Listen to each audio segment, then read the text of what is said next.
Okay, so now I want to ask you another question, okay? We use symmetry, but it's not going to happen all the time. Sometimes we not have a symmetry, and we still need to have a way to find the magnetic field. The current density was really simple, right? It was in that direction and that's all. But a wire can go in which direction? It can be a really hard problem, so I'm going to give you a really complicated direction problem, but I want you to learn right now the second tool that we have. So the second tool is that. This is the problem that we have. It's going to do it easy. It's going to be the x direction. That's going to be the y direction. You ready for your wire? Your wire is that.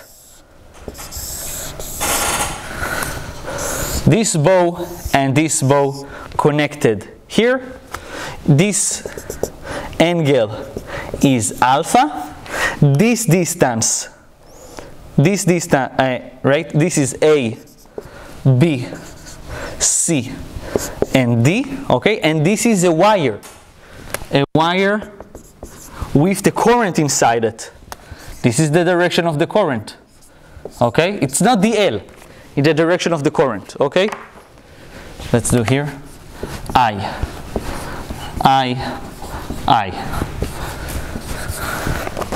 Is the question is clear? Yes? Good.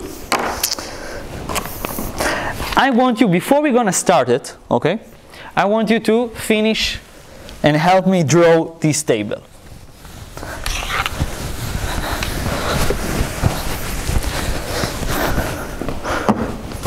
Okay, you know what? Before that, I want to already teach you the method.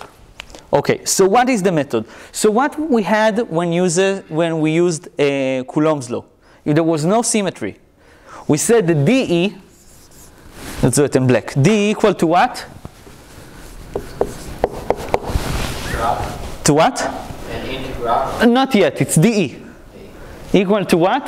K dq. Exactly, we had K, we had dQ, the small particle that actually produce the electric field, right, dQ, divided by R.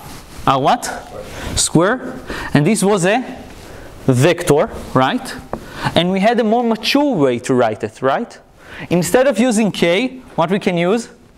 1 over 4 pi epsilon, great. dQ stay the same. Here I can write R to the third, right? Size. So what happened? I multiply by the magnitude, both of them, right? And now I have the direction really clear.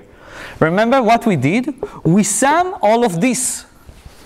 And this was the distance for each dE, right? The distance from the charge. So now I want to teach you a new method. How you can find dB. And the method we studied previously called Ampere, and this one called Savart. Savart are two people that did this idea, okay? dB, so what is the magnetic constant? We had epsilon in electric, what we have in magnetic? Mu, but now that mu is always opposite. If this was in the dominator, this is going to be on the other one, right? Mu, great. What is the distance? The same thing, R dB to the third, R dB. It's going to show here and here. Perfect. But do we care about charge in magnetic field? No. We care about what? Not charge. Charge is actually what? Moving. When the charge is moving, there's a current in that way, and then there is a magnetic field in that manner, right? We care about moving charge. About charge, dQ that actually moved, right? So what is V? V is the distance this dQ did over time, right? What is dQ over dt? Definition of the current. So what we have here is I dl vector. And if I have here two vectors and they need to end up and be also a vector, here you're probably going to have not dot. Dot give us a scalar. Across. So this is by Savart law. And when you see it at first, you're gonna get a heart attack. It looks really frightening, right? But if you take it and understand really carefully what is it, it's just asking this question. Who is that? Who is that? Tell me the cross. That's all the question. Because to find the magnitude of this vector, easy peasy. To multiply by the given current, easy peasy. This constant, easy peasy, right? And that's all. So every time you want to find that, okay, you just need to understand who are these two, okay? So right now the question is, what is the magnetic field here? What is the direction of the magnetic field? What's going to happen? From intuition, it's really hard to tell. This actually gonna contribute in that direction. This I don't know. And here it's gonna do that. But this is stronger than that because it's closer, but it's shorter, so you have less contributions. You fucked up. You need to use Savart. No way to find it with Ampere law. Okay? Perfect. So let's do it. So I told you that all you need is just to find, you know what, I'm gonna be here. Just to find two parameters, right? You need to find dl and also rdb, the distance. Okay, perfect. So what is, and we have, you know, we have the place. We have, let's do it here. So we have here AB, right? We have the case for BC, CD, and DA. Right? This is all the edges that I have for the wires. Agree with me? All the edges, perfect. So, what is RDB? RDB, okay. So, I didn't tell you, but this radius is actually given to you. This is R1. This radius is also given to you as R2. Okay? And the vector RDB is the vector that asks what is the small piece of current that actually produce magnetic field? Have this vector. From there to your point of interest. RDB is from DL to point of interest. This is the integral. Is it clear? Is it clear? Okay, so if I'm standing here, right, and I'm looking at that direction, what is my magnitude? R2, perfect. So this is R2. In what direction?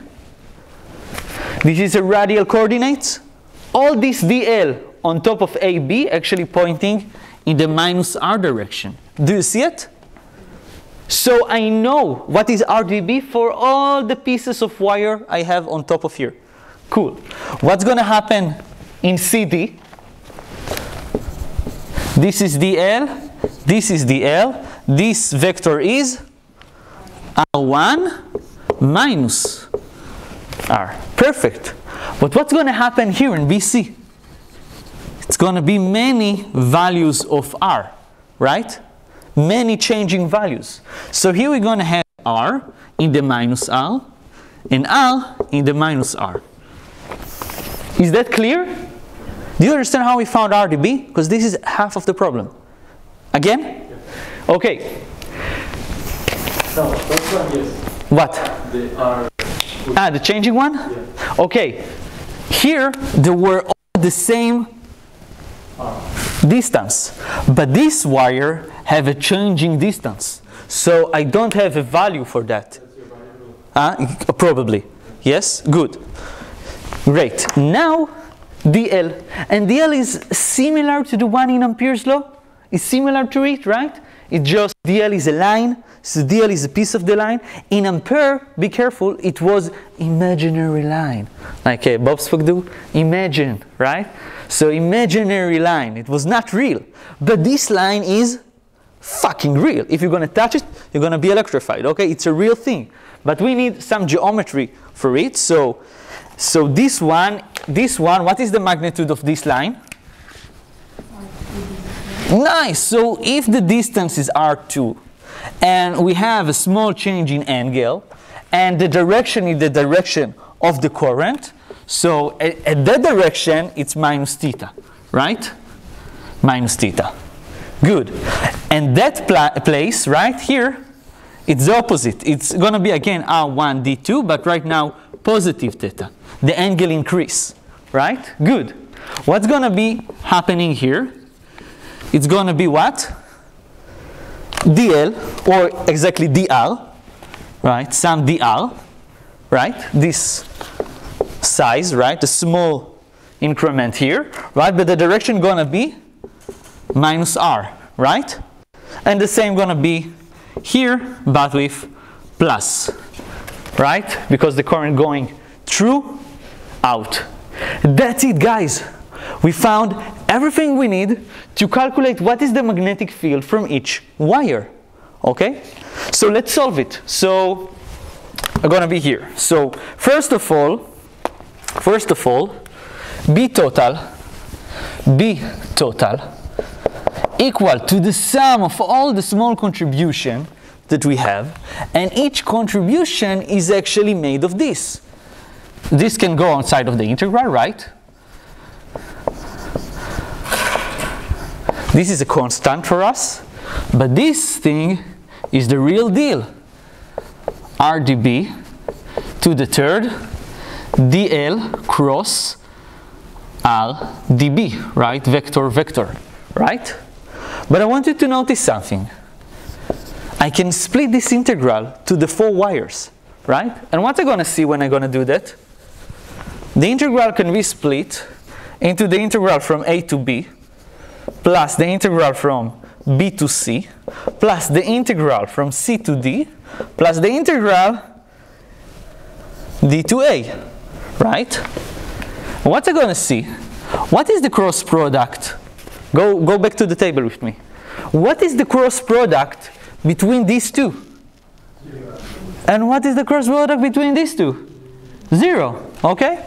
And this one going to give us which direction? The z direction, right? So these two dying out, BC and DA, going back to here. BC dying out, and DA is dying out. We left only with 2 integrals that actually going to care. And look about the right-hand rule. Cameraman? The right-hand rule said, I'm going to contribute like this and like this. So the magnetic field is going that way. Not relevant to this point at all. Makes sense, okay? Here. Good. So we need to solve that and that. And now let's put our real parameters, right? So we have here the integral mu node 4 pi I integral of dl, good, dl AB, right, cross RAB, right, divided by RAB, and you can actually use this thing and this thing if you want. Also, okay, you don't have to use the third and the vector, it's the same thing, it's divided by both the magnitude. Okay, I just want to show it to you previously, okay, plus the integral of the same thing but the other one, R that's relevant to DC, to the square, dl that's relevant only to DC, cross the direction of the vector at DC. This is the 2, right? We need to find them. I'm going to that board. Actually, you mind they're going to be here and close to the table. Okay, we have enough space. This classroom is huge. So right now, I just have to put what I have and understand who is the variable for the integrals, because I don't know them. Question? You put your r cubed and below r squared. Here, I put to the third, Yeah. and here I put squared. Right, what I did, and see this? What I did, I divided by the magnitude, both of them. You can do that, okay? Good. So, right now, the final line of the question is that we still have the constant outside. 4 pi I, good. Integral, so what was our dl of AB? What was it?